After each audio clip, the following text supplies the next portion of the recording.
ಬಯಲು ಸೀಮೆಯ ನೀರಾವರಿ ಪ್ರಶ್ನೆ. ಕೋಲಾರ, ಚಿಕ್ಕಬಳ್ಳಾಪುರ, ಬೆಂಗಳೂರು ಗ್ರಾಮಾಂತರ, ತುಮಕೂರು ಮುಂತಾದ ಬಯಲು ಸೀಮೆ ಜಿಲ್ಲೆಗಳಿಗೆ ಶಾಶ್ವತ ನೀರಾವರಿ ವ್ಯವಸ್ಥೆ ಜಾರಿಗೊಳಿಸಲು ಗೃಹ ಕೈಗಾರಿಕೆಯಾದ ನೇಯ್ಗೆ ಉದ್ಯಮ ಉಳಿಸಲು ಸರ್ಕಾರ ಮಧ್ಯಪ್ರವೇಶ ಮಾಡಬೇಕು. ರಾಜ್ಯದಲ್ಲಿ ಲಕ್ಷಾಂತರ ನೇಕಾರರು ಈ ಉದ್ದಿಮೆಯನ್ನು ಅವಲಂಬಿಸಿ ಬದುಕುತ್ತಿದ್ದು ಹೊರ ರಾಜ್ಯಗಳ ಸೀರೆಗಳು ಮಾರುಕಟ್ಟೆಯನ್ನು ಆಗಮಿಸಿರುವುದರಿಂದ ಉದ್ಭವಿಸಿರುವ ಬಿಕ್ಕಟ್ಟಿನ ಪರಿಹಾರಕ್ಕೆ ಸರ್ಕಾರ ಕ್ರಮ ಕೈಗೊಳ್ಳಬೇಕು. ನೇಕಾರರ ಜೀವನ ಭದ್ರತೆಗೆ ಅಗತ್ಯವಾದ ಕ್ರಮ ರಾಜ್ಯ ಸರ್ಕಾರ ಮುಂದಾಗಬೇಕು ಅನ್ನುವಂಥದ್ದನ್ನ ನಾವೆಲ್ಲ ನಮ್ಮ ರಾಜ್ಯ ಕಾರ್ಯದರ್ಶಿಗಳಾಗಿರುವಂತಹ ಕನ್ನಡ ಕೆ ಪ್ರಕಾಶ್ ಮತ್ತು ಎಲ್ಲ ಕಾರ್ಯದರ್ಶಿ ಮಂಡಳಿ ಸದಸ್ಯರು ಕೂಡ ಬರಬೇಕು ಅಂತ ವಿನಂತಿ ಮಾಡಿದ್ದೇನೆ. ಹಾಗೆಯೇ ನಾವು ಚಲುವರಾಯಸ್ವಾಮಿ ಅವರಿಗೆ ವಿಶೇಷ ವಿನಂತಿ ಏನು ಅಂತ ಹೇಳಿದ್ರೆ, ಮಾನ್ಯ ಮುಖ್ಯಮಂತ್ರಿಗಳ ಅಧ್ಯಕ್ಷತೆ ಒಳಗಡೆ ಸಿಪಿಐಎಂ ಪಕ್ಷದ ನಿಯೋಗದೊಂದಿಗೆ ಒಂದು ಜಂಟಿ ಸಭೆಯನ್ನ ಏರ್ಪಾಟ್ ಮಾಡಬೇಕು. ಆ ಸಭೆಯ ದಿನಾಂಕವನ್ನು ದಯವಿಟ್ಟು ಇವತ್ತು ಚಲುವರಾಯಸ್ವಾಮಿ ಅವರು ಇಲ್ಲಿ ಅನೌನ್ಸ್ ಮಾಡಬೇಕು ಅಂತ ಹೇಳಿ ನಿಮ್ಮೆಲ್ಲರ ಪರವಾಗಿ ನಾನು ವಿನಂತಿ ಮಾಡ್ತಾ ಇದ್ದೇನೆ. ಎಲ್ಲ ಜಿಲ್ಲೆಗಳಲ್ಲೂ ಎಲ್ಲ ತಾಲೂಕುಗಳಲ್ಲೂ ಮನೆ ಮನೆ ರಾಜಕೀಯ ಪ್ರಚಾರವನ್ನು ಮಾಡಿದ್ದೀವಿ. ನಾವು ಜನರ ಮುಂದೆ ಹೋಗಿರುವಂಥದ್ದು ರಾಜಕೀಯ ಪರ್ಯಾಯ ಅಲ್ಲ, ಪರ್ಯಾಯ ರಾಜಕೀಯವೇ ಬೇಕು ಅಂತ ನಾವು ಸ್ಪಷ್ಟವಾಗಿ ಅರ್ಥ ಮಾಡ್ಕೋಬೇಕು. ಏನದು ಪರ್ಯಾಯ ರಾಜಕೀಯ? ಕಾಮ್ರೇಡ್ ವಾಸುಕಿಯವರು ವಿವರವಾಗಿ ಹೇಳಿದ್ದಾರೆ, ಕಾಮ್ರೇಡ್ ಪ್ರಕಾಶ್ ಅವರು ಕೂಡ ವಿವರವಾಗಿ ಮಾತಾಡಿದ್ದಾರೆ. ನಾವು ಕೇಳುವಂತಹ ಪರ್ಯಾಯ ರಾಜಕೀಯ ಏನು? ನಾವು ಸ್ವಲ್ಪ ಆಲೋಚನೆ ಮಾಡಿ ನೋಡೋಣ. ಮೊನ್ನೆ ಪಾರ್ಲಿಮೆಂಟ್ ಒಳಗೆ ಶಾಂತಿ ಅಂತ ಒಂದು ಬಿಲ್ ಪಾಸ್ ಮಾಡಿದ್ದಾರೆ. ಶಾಂತಿ ಕೇಳಿಸ್ಕೊಂಡಿರೋ ಯಾರು ಗಮನಿಸಿದ್ರೆ ನೀವು? ಆ ಶಾಂತಿ ಬಿಲ್ನಲ್ಲಿ ಏನು ಹೇಳ್ತಾರೆ ಅಂದ್ರೆ, ನ್ಯೂಕ್ಲಿಯರ್ ಶಕ್ತಿ, ಅಣುಶಕ್ತಿ ಏನಿದೆ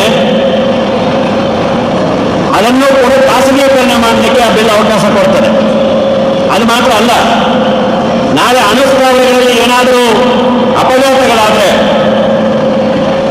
ಅಣುಸ್ಥಾವರದಲ್ಲಿ ಅಪಘಾತ ಆದರೆ ಏನಾಗುತ್ತೆ ಅಂತ ಎಲ್ಲರಿಗೂ ಗೊತ್ತಿದೆ. ಲಕ್ಷಾಂತರ ಜನ ಸತ್ತೋಗ್ತಾರೆ. ಅಂತ ಒಂದು ಘಟನೆ ಬಂದರೆ ಆ ಯಂತ್ರಗಳನ್ನು ಉತ್ಪಾದನೆ ಮಾಡಿದಂತಹ ಮಾಲೀಕರ ಮೇಲೆ ಯಾವುದೇ ಕ್ರಮ ವಹಿಸಕ್ಕಾಗಲ್ಲ. ಅದೆಲ್ಲ ವಿದೇಶಿ ಕಂಪನಿಗಳು. ಸಣ್ಣ ಉದಾಹರಣೆ ಅಷ್ಟೇನೆ, ಅತಿ ಕಡಿಮೆ ಸಮಯದಲ್ಲಿ ಮಾತಾಡಬೇಕು ನಾನು. ಈ ಮಣ್ಣಲ್ಲಿ ಹುಟ್ಟಿ ಮಣ್ಣಿಗಾಗಿ ದುಡಿಯುವಂತಹ ಜನ, ಲಕ್ಷಾಂತರ ಜನ ಸತ್ರು. ಆ ಸಾವಿಗೆ ಕಾರಣವಾದಂತಹ ವಿದೇಶಿ ಕಂಪನಿಯ ಮೇಲೆ ಯಾವುದೇ ಕ್ರಮ ಇಲ್ಲ ಅಂತೇಳಿ ಒಂದು ಪಾರ್ಲಿಮೆಂಟ್ ಕಾನೂನು ಪಾಸ್ ಮಾಡ್ತದೆ ಅಂದ್ರೆ, ಇದನ್ನೇ ರಾಜಕೀಯ ಅಂತ ಅವ್ರು ಹೇಳ್ತಾರೆ ಅಂತ ಹೇಳಿದ್ರೆ, ನಮ್ಮ ಪರ್ಯಾಯ ರಾಜಕೀಯ ಏನಿರ್ಬೇಕು ನಾವು ಆಲೋಚನೆ ಮಾಡಬೇಕು. ಅದು ಮಾತ್ರ ಅಲ್ಲ, ಆ ಶಾಂತಿ ಬಿಲ್ ಮೂಲಕ ಮಾಹಿತಿ ಹಕ್ಕುಗಳ ಕಾಯ್ದೆ ಅಡಿಯಲ್ಲಿ ಯಾವುದೇ ಮಾಹಿತಿಯನ್ನು ಕೇಳಕ್ಕಾಗಲ್ಲ ಅನ್ನೋದನ್ನು ಕೂಡ ಇತ್ತೀಚೆಗೆ ಮಾಡಿದ್ದಾರೆ. ಕಳೆದ ತಿಂಗಳು ನವೆಂಬರ್ 21ನೇ ತಾರೀಕು 4 ಕಾರ್ಮಿಕ ಸಮಿತಿಗಳನ್ನು ಜಾರಿಗೆ ತಂದಿದ್ದಾರೆ. ಆ 4 ಕಾರ್ಮಿಕ ಸಮಿತಿಗಳಲ್ಲಿ ಪ್ರಮುಖವಾಗಿರುವಂತಹ ಅಂಶ ಏನಪ್ಪಾ ಅಂದ್ರೆ, ಈ ದೇಶದಲ್ಲಿ ಬಂಡವಾಳ ಹೂಡುವಂತಹ ಸ್ವದೇಶಿ ವಿದೇಶಿ ಕಂಪನಿಗಳು ಅವ್ರು ಇಷ್ಟ ಬಂದಂಗೆ ಬಂಡವಾಳ ಹೂಡ್ಬೋದು, ಕಾರ್ಖಾನೆಗಳನ್ನು ಪ್ರಾರಂಭಿಸ್ಬೋದು, ವ್ಯಾಪಾರ ಪ್ರಾರಂಭಿಸ್ಬೋದು. ಅವ್ರಿಗೆ ಇಷ್ಟ ಇಲ್ಲ ಅಂದ್ರೆ ಮುಚ್ಕೊಂಡು ಹೋಗ್ಬೋದು. ಈ ದೇಶ ಒಳಗೆ ವ್ಯಾಪಾರ ಮಾಡಲಿಕ್ಕೆ ಸಂಪೂರ್ಣವಾದಂತಹ ಹಕ್ಕನ್ನ ಬಂಡವಾಳಗಾರರು ಕೊಡ್ತಾರೆ. ಉದ್ಯೋಗ ಉಳಿಸ್ಕೋಬೇಕು ಅಂತ ಹೇಳಿದ್ರೆ ಅದಕ್ಕೆ ಅವಕಾಶ ಇಲ್ಲ. ನೀವು ಇನ್ನು ಮುಂದೆ ಕಾಯಂ ಉದ್ಯೋಗ ಅನ್ನೋದೇ ಇರೋದಿಲ್ಲ ಅನ್ನುವಂಥ ರೀತಿಯಲ್ಲಿ ಕಾನೂನನ್ನು ಬದಲಾವಣೆ ಮಾಡ್ತಾರೆ. ಮಾತ್ರ ಅಲ್ಲ, ಅನ್ಯಾಯ ಆದರೆ, ಅದರಲ್ಲೂ ಆಳುವ ಸರ್ಕಾರಗಳಿಂದ ಈ ಸಮಾಜದಲ್ಲಿ ಬಲಿಷ್ಠ ವ್ಯಕ್ತಿಗಳಿಂದ ಅನ್ಯಾಯ ಆದರೆ ಅದರ ವಿರುದ್ಧ ಧ್ವನಿಗೊಳಿಸಲಿಕ್ಕೆ ನಾವೆಲ್ಲ ಒಟ್ಟಾಗಬೇಕು. ಸಾಮಾನ್ಯ ಜನರಿಗೆ ಬೇರೆ ಮಾರ್ಗ ಇಲ್ಲ. ಆ ರೀತಿಯಲ್ಲಿ ಒಟ್ಟುಗೂಡಲಿಕ್ಕಿರುವಂತಹ ಅವಕಾಶಗಳು ಕೂಡ ನಿಯಂತ್ರಣ, ಮುಷ್ಕರಕ್ಕೆ ಹೋಗ್ಲಿಕ್ಕೆ ಅವಕಾಶ ಇಲ್ಲ. ಇದು ಕಾನೂನಿನ ಸಾರಾಂಶ. ಅಂದ್ರೆ ಈ ಭೂಮಿಯಲ್ಲಿ, ಈ ಭಾರತ ತಾಯಿಗೆ ಮಕ್ಕಳಾಗಿ ಹುಟ್ಟಿರುವಂತಹ ಜನರನ್ನ ಎಷ್ಟು ಬೇಕಾದರೂ ಶೋಷಣೆ ಮಾಡಿ ಅದಕ್ಕೆ ಅವಕಾಶ ಕೊಡ್ತೇವೆ ಅಂತೇಳಿ ಹೇಳಿಬಿಟ್ಟು ಅದಕ್ಕೆ ಕಾರ್ಮಿಕ ಸಮಿತಿಗಳು ಅಂತ ಹೆಸರಿಡ್ತಾರೆ. ಒಂದು ವಿಪರ್ಯಾಸ ಏನು ಗೊತ್ತಾ? ಈ ಕಾರ್ಮಿಕ ಸಮಿತಿಗಳು ಜಾರಿಗೆ ಬಂದ್ರೆ ನಮ್ಮ ದೇಶದಲ್ಲಿ ಇರ್ತಕ್ಕಂತಹ ಸುಮಾರು 90% ಜನಕ್ಕೆ ಈ ಕಾನೂನು ಅನ್ವಯ ಆಗೋದಿಲ್ಲ. ಸಾಮಾನ್ಯ ಕಾರ್ಮಿಕರಿಗೆ ಅನ್ವಯ ಆಗೋದಿಲ್ಲ. ಕಾರ್ಮಿಕರಿಗೆ ರಕ್ಷಣೆ ಕೊಡಲಾರದಂತಹ ಕಾನೂನಿಗೆ ಹೆಸರು ಕಾರ್ಮಿಕ ಸಮಿತಿಗಳು. 4 ಸಮಿತಿ ಇದ್ದಂತಹ 29 ಕಾನೂನನ್ನು ತೆಗೆದುಹಾಕಿ ಹೊಸದಾಗಿ 4 ಸಮಿತಿಗಳನ್ನು ಜಾರಿ ಮಾಡಿದ್ದಾರೆ. ಇಲ್ಲಿ ನೀವು ಒಂದು ವಿಷಯ ಗಮನಿಸಬೇಕು. ಇಡೀ ಭಾರತ ದೇಶದಲ್ಲಿ ಯಾವುದಾದ್ರೂ ಒಂದು ಪಕ್ಷಕ್ಕೆ, ಯಾವುದಾದ್ರೂ ಒಂದು ರಾಜ್ಯ ಸರ್ಕಾರಕ್ಕೆ ನಾನು ಕಾರ್ಮಿಕರ ಪರವಾಗಿದ್ದೀನಿ, ಈ 4 ಕೋಡ್ಗಳನ್ನು ಜಾರಿ ಮಾಡೋಕ್ಕಾಗೋದಿಲ್ಲ ಅಂತ ಹೇಳುವಂತಹ ಎದೆಗಾರಿಕೆ ಇದೆ ಅಂದ್ರೆ ಅದು ಕೇವಲ ಎಡರಂಗದ ಸರ್ಕಾರ ಅನ್ನೋದನ್ನ ಸ್ಪಷ್ಟವಾಗಿ ನಾವು ತಿಳ್ಕೋಬೇಕು. ಕೇವಲ ಎಡರಂಗ ಸರ್ಕಾರ ಹೇಳಿರೋದೇನು? ನಾನು ಅಲ್ಲಿದ್ದೆ 19ನೇ ತಾರೀಕು ಮುಖ್ಯಮಂತ್ರಿಗಳು ಭಾಷಣ ಮಾಡಿದ್ರು. ನಮ್ಮ ಕನಿಷ್ಠ ವೇತನ, ನಮ್ಮ ವೇತನ, ನಾವು ಪಡೆಯುವಂತಹ ಬೋನಸ್ಸು, ನಾವು ಪಡೆಯುವಂತಹ ಗ್ರಾಚ್ಯುಟಿ, ನಾವು ಪಡೆಯುವಂತಹ ಪೆನ್ಷನ್, ನಮಗಿರುವಂತಹ ಎಲ್ಲ ಹಕ್ಕುಗಳೇನಿದೆ ಇದು ನೀವು ಕೊಟ್ಟ ಭಿಕ್ಷೆ ಅಲ್ಲ, ನಾವು ಹೋರಾಟ ಮಾಡಿ ಕೊಡುವಂತಹ ಹಕ್ಕುಗಳು. ಆ ಹಕ್ಕುಗಳನ್ನು ಒಂದು ಪಾರ್ಲಿಮೆಂಟ್ ಕಾನೂನು ತಂದು ನಮ್ಮ ದುಡಿಯುವ ಜನರ ಕೈಯಿಂದ ಕಿತ್ಕೊಳ್ಳಕ್ಕೆ ಹೋದ್ರೆ ನಾವು ಅದನ್ನು ಬಿಡೋ ಪ್ರಶ್ನೆ ಇಲ್ಲ ಅಂತೇಳಿ ಒಬ್ಬ ಮುಖ್ಯಮಂತ್ರಿಗಳು ಮಾತಾಡಿದ್ರು. ನಾನಿಲ್ಲಿ ಹೇಳಲಿಕ್ಕೆ ಬಯಸ್ತೇನೆ ನಮ್ಮ ಪರ್ಯಾಯ ಏನಿದೆ ಅನ್ನೋದಕ್ಕಾಗಿ. ಕರ್ನಾಟಕ ರಾಜ್ಯದಲ್ಲಿರುವಂತಹ ಕಾರ್ಮಿಕ ಸಚಿವರ ಹತ್ರ ನಾವು ಮಾತಾಡಿದ್ವಿ. ನೋಡಿ, ಕೇಂದ್ರ ಸರ್ಕಾರ ಹಿಂಗೆ ಒಂದು ನಿಲುವು ತಗೊಂಡಿದೆ. ಕೇಂದ್ರ ಸರ್ಕಾರ ಒಂದು ನಿಲುವನ್ನು ತಗೊಂಡಿದೆ. ಆ ರೀತಿಯಲ್ಲಿರುವಾಗ ರಾಜ್ಯ ಸರ್ಕಾರ ನೀವು ಕಾಂಗ್ರೆಸ್ ಬಿಜೆಪಿಗೆ ಪರ್ಯಾಯ ಅಂತೀರಿ. ಕರ್ನಾಟಕ ರಾಜ್ಯದಲ್ಲಿ ತಿಂಗಳ ವೇತನ, ದಿನ ವೇತನ, ದಿನಗಳು ಬಹಳ ಇರ್ತದೆ. ಕಳೆದ ಜೀವನ ಮಾಡುವಂತಹ ಜನ ಅಂತ ನೋಡಿದ್ರೆ ಸುಮಾರು ಒಂದು 230 ಕೋಟಿ ಜನ ಇದ್ದಾರೆ. ಆ 230 ಕೋಟಿ ಜನರಲ್ಲಿ ಬಹುಸಂಖ್ಯೆಯವರಿಗೆ ಯಾವುದೇ ರಕ್ಷಣೆ ಇಲ್ಲ ಅನ್ನುವಂತಹ ಪರಿಸ್ಥಿತಿ ಬರ್ತದೆ. ಬಿಜೆಪಿ ಸರ್ಕಾರ ತಂದಿರುವಂತಹ ಕಾನೂನು ಬಿಜೆಪಿಗೆ ಪರ್ಯಾಯ ಅಂತ ನೀವು ಹೇಳ್ತೀರಿ. ನೀವು ಯಾಕೆ ಅದೇ ರೀತಿಯಾದಂತಹ ಒಂದು ಸಮಾವೇಶವನ್ನು ಮಾಡಬಾರದು? ನಮ್ಮ ರಾಜ್ಯದ ಕಾರ್ಮಿಕರ ವಿರುದ್ಧವಾಗಿರುವಂತಹ ಈ ಕಾನೂನುಗಳನ್ನ ನಮ್ಮ ರಾಜ್ಯದಲ್ಲಿ ಜಾರಿಗೆ ತರಲಿಕ್ಕಾಗಲ್ಲ.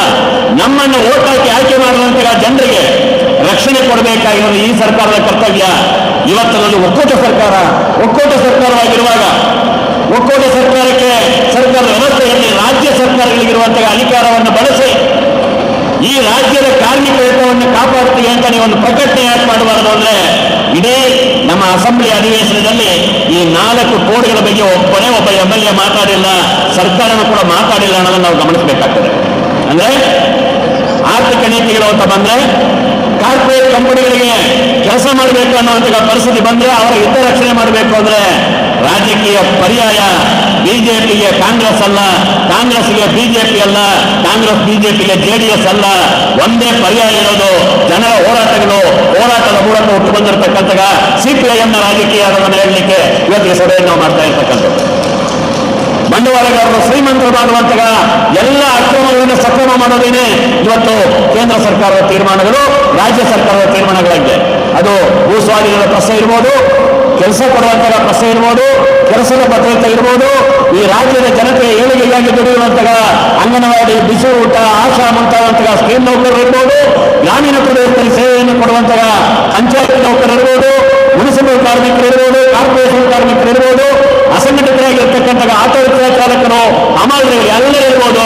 ಇವರು ಯಾರ ಬಗ್ಗೆಯೂ ಕೂಡ ಪರಿಗಣನೆಗೆ ತಗೊಳ್ಳಲೇನೆ, ಇವರ ಮೇಲೆ ಆಗುವಂತಹ ಶೋಷಣೆಯನ್ನು ತಡೆಯಲಿಕ್ಕಾಗದೇನೆ ಇರುವಂತಹ ಈ ಸರ್ಕಾರಗಳಿಗೆ ಪಾಠ ಕಲಿಸಬೇಕಾದ್ರೆ ನಾವು ಬಿಡೋದಿಲ್ಲ ಅಂತ ಹೇಳಿ ಆಗಬೇಕು.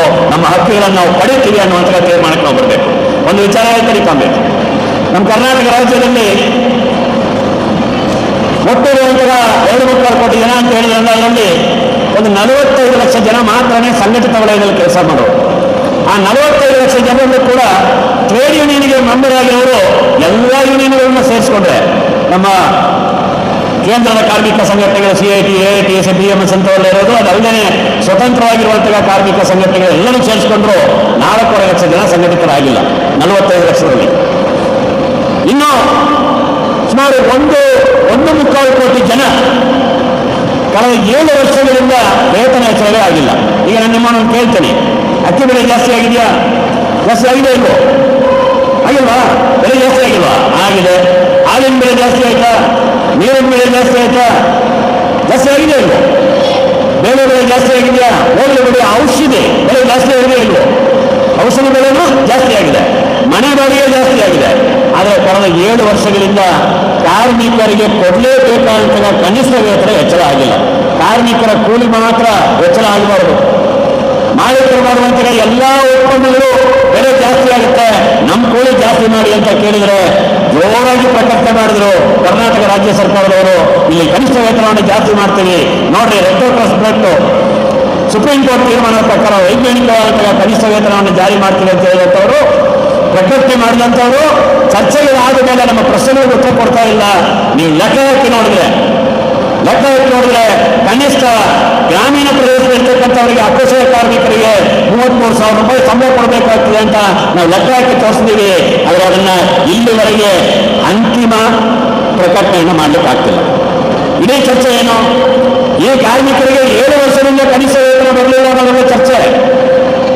ನವೆಂಬರ್ ಕ್ರಾಂತಿ ಅಂತ ಡಿ ಕೆ ಶಿವಕುಮಾರ್ ಮುಖ್ಯಮಂತ್ರಿನ, ಸಿದ್ದರಾಮಯ್ಯ ಮುಖ್ಯಮಂತ್ರಿನ ಅಂತ.